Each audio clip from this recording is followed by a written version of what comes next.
Ashama harka fuunee akkam jirtanii kabajamtoota fi jaalatamtoota chaayinaalaa ayyaantu asallaa jiru jalatti argamtan nagaan koo bakka jirtunis naa qaqqabu baga jiraattanii baga eeggamtanii yoo na eegdan isiniin jechuun jaaladha.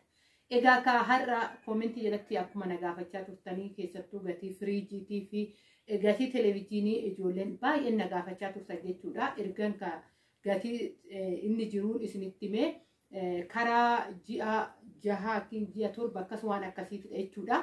Amma immoo yeroo kana meeqan jira ji'a kana keessa meeqan jira guyyoota kana keessa meeqan jira kan jedhu namaafis bituuf waan ta'eef achumaan hordoftoota tokko hunduufis immoo deebii isaaniif hin deebi'a kan jedhuun qabadhee kara keessan dhufeetoo jira.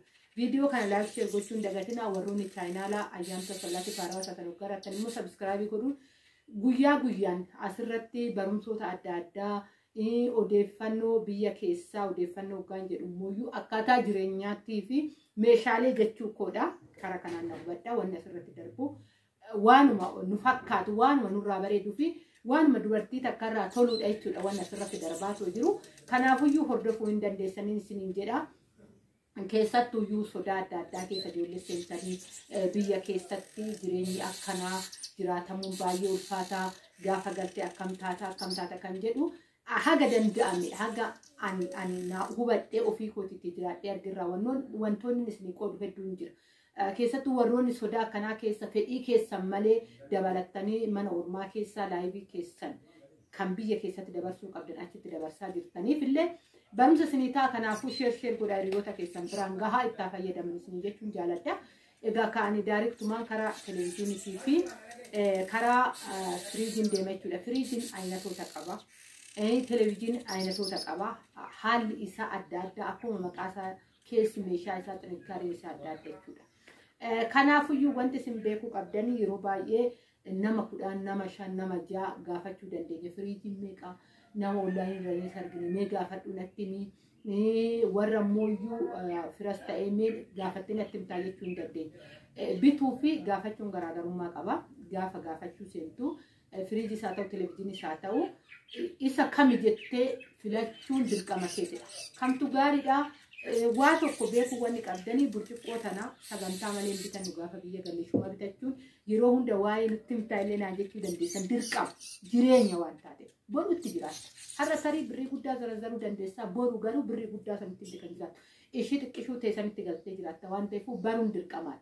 Kanaafuu meeshaalee har'a birrii xiqqaadhaan bittanii boru bituu hin dandeessan. Yeroo hojjettan kana waan gaarii hoo bitattanii galfattan boruu keessan waastinnaa isinii ta'uu danda'a. Kan akka meeshaan jiru sammuu kee saakiloojii keessi miidha. Ati dubartii taatee of tolchitee jiraachuu baannaan gaafa galtuu hiriyaa ta'e gaafa argitu miidhamtuu taate. Tokko laayiviin kee biyya ormaa keessatti jalaa gubatee gaafa galtee mana namaa seentee waa'ee namaa laaltee galtee mana kee ilaaltu wanti baay'ee si miidhuu hin danda'a. Kanarratti dirqama of eeggannoo godhuun. Waa'ee televiziyooniin dubbadha. Ani televiziyooniin kiyya eejii 32dha.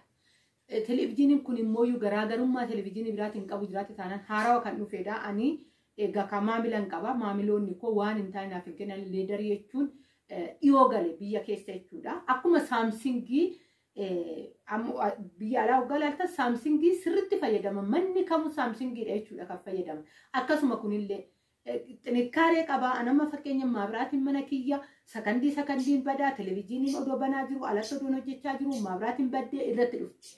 Televiziyooniin tokko maabiraatiin dirgin billee coggaa jettu achumaa wajjin cillim jedhee na biraa naannoo kiyya televiziyoonii meeqa jijjiira.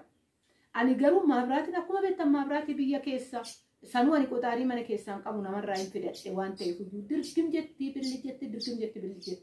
Sagandiidhaan jechuudha. Haga har'a homaan ta'an yeroo kam akkan galchee televiziyoonii koo isinillee hin beektan jechuudha. Kanaafuu ani obboleettii kootii yeroon darbe biteen jira. Eenjii 32dha. Kiyyuma kanan bitee. Waan ofiitti fayyadamne namaaf hin godhu waan ta'eef ofii kiyyaa mana koo kan jiruun liidarii meeshaalee guutuu wajjiniin magaalaa irratti galcheef jechuudha. Gatii kana bitee tan arge. Gatiin kun meeqan bitame naan jechuu dandeessan. Namoonni baay'een 10,000 illee televiziyoonii nu gaafadhu jedhanii ka'anii gaafadhee 10,000 illee naan jedhanii jiruun jedhee hin argatta 10,000. Garuu waastinnaa qabaa siin jedhu. Waggaa 2 waastinnaa qabaa siin jedhu meeshaa tokko bittee waastinnaadhaan naa deebisan jettee eeggate. Ni jira waraqatarra seeritti hin jira. Seera sana eenyutu itti bula. Akeekkachiisa sana yookaan yaada barreeffame san eenyutu itti bulaa jira of laalanii sofan laala kanumaa jechuudha waan biraa keessa seenii tunaasa'u kanumarra ati isa barreeffamicha san anis hagama itti bulaa ati hagama itti bultaa kanaafuu isa dhiisi ati isa waastinnaa qabaa yoo badee 10,000 birrii 2,000 jijjiirama birrii 2,000 jecha 11,000 12,000 argama liidariin jechuudha kanaa gadiin argamu obboleetti xiyyaa meeqan bittee jechuu dandeessan 11,500 nan biteeti 500 ani maamila waan ta'eef anuma biratti 12,000 gurgurame jechuudha 10,000 ni jira bituu hin dandeessan garuu hagam xirikkaaree qabaa hagam hoggamaa irratti baddee tura kan jedhu ayidoonno itti fayyadamne kan itti fayyadamee arge kanaadha kanaafuyyuu bakka fe'anillee deemtee gizee gaafatte dursaa meeshaa gaarii miti namni kasitti kanarratti sirriitti isinillee baruu qabdan namni kamuu yoo maamila kee ta'e qofaadha meeshaan kun siin ta'uu siin jedha maamilli kee jechuudha meeshaan kun siin ta'u waan ta'eef meeshaa kanaatu akkasii ta'u jedhee waraqatallee baasii isaa akkaataa isaa sitti argisiisuu danda'a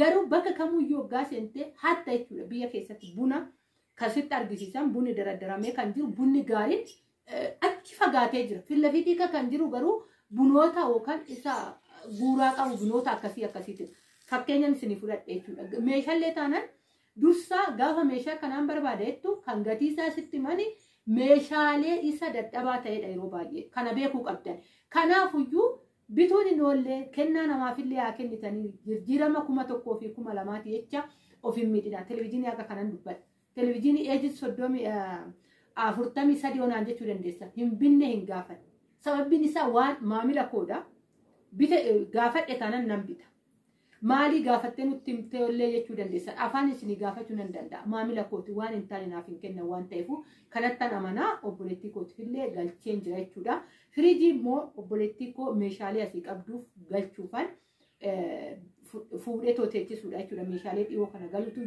jira meeshaaleedhaan bakka tokkotti galaaf waan ta'eef firiijis naman bita waan ta'eefan gaafadhe firiijii akkuma asirratti argartan kana jechuudha firiijii aynota lamaan gaafadhe egaa kan waa'ee firiijii gubbaatti firiijii dhiisatiin akkuma duratti jedhe burcuqqoo bitachuun mana keessatti sirakkisa ulaagaalee baay'eetu jira hir'ina baay'ee jira waan ta'eef egaa kan dubartoota keenyatti ogummaa qabanii waa'ee mana keessaatti nimo jechuudha hatta odumaati gaa'ilaan qabatin deemtu haadha kee mana haadha keetii tolchitee beekte durbii waan ta'eef jechuudha kanaafuyyuu bitattan taanaan akkuma televezyiinii 1,000 2,000 3,000 4,000 waan hin taane mana keessatti galfachuun gaariin ta'u akkuma argaa jirtan firiijiin kun inni guddaan muluudhaan ka'eetoo jiru kuni inni 32,000 jedhu haga 31,500 inni gurgurame jechuudha.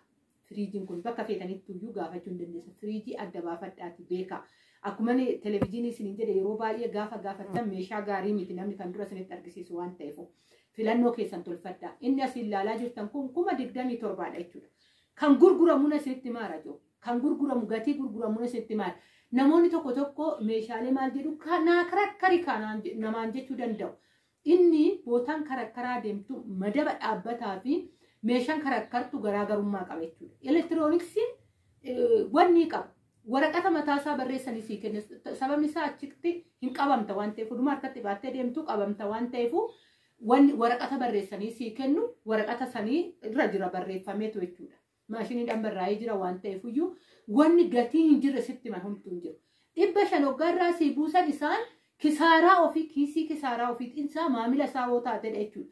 Kisaaraa ofiiti malee wanni isaan keessatti argatan hin jiru gaafa 500 irraa sii buusan jechuudha. Kana beekuu qabdanii gatiin firiijiin kun baay'ee bareedaa obboleettii kootii kanan filadhee ishiin illee filannumaan an filadheef sanii filadhee sababbiin isaa tolchitee beekti lama biyya keessatti galee firiijii kana boru deebi'ee bitachuu hin danda'u. Har'a hojjechaa jira. Har'a odoon hojjechaa jiru immoo meeshaa gaarii kana bitachuun qaba jettee jechuudha obboleettiin kuni kan kana xalabattee hookan ajajattee jechuudha. Kanaafiyyuu gaafa immoo meeshaan ishii bahee hunda isaatu qabattee kara keessan dhufa. Gatii firiijitii fi televezyiinii kun waan asin beeksiseetoo jira. Gaafii keessanii fi isin jalaa turuu kootiif dhiifama. Egaa ka haala hundaa namni waggaa wal qixxeeffateedha jechuudha. Kara tokkotti kan socho'u kanaaf isin jalaa ture. Ammas taanan nu gaafadhu warri jettan waggaa raattan. Biti nu teechisis warri jettan waggaa jiraattan saanduqa koomentii jalatti naa barreessu hin dagatina. Baay'een isin jaaladhaa baay'een isin kabajaa bakka jirtutti nagaa naa ta'a.